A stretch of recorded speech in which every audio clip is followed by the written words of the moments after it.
Hi Taurus, welcome in. Good morning. This is Desert Empress.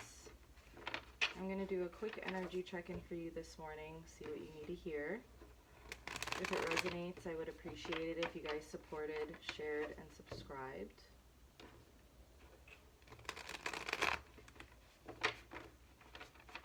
Let's get your message for today, Taurus. We'll jump right in. Divine guidance, Holy Spirit, angels, please give me a clear message for Taurus.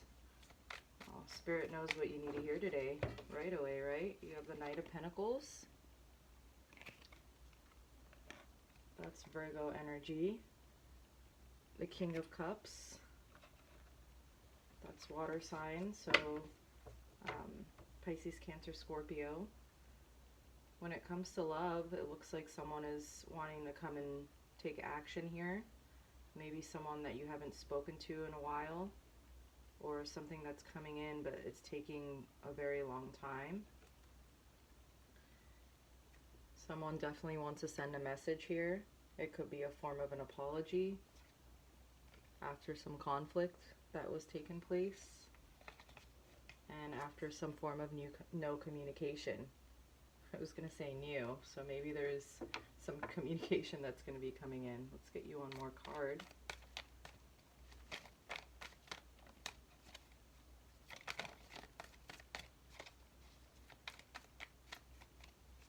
Anything else, Spirit, that Taurus needs to hear in regards to this message?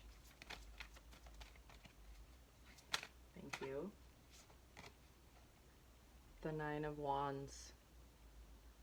So someone who doesn't want to give up, Taurus. Someone who's looking at the King of Cups here. This person's looking at their emotions for you. They're looking at how they feel. They may not be able to hold it in anymore or to suppress it, whatever the case is. They don't want to give up on something, and they want to come and take some type of action towards you, potentially after some form of no communication. You have the Six of Cups at the bottom of the deck, so yes, this very well could be someone from your past, Taurus. Take it as it resonates. If it does, make sure you guys support, share, and subscribe, and I will see you guys on the next one. Bye.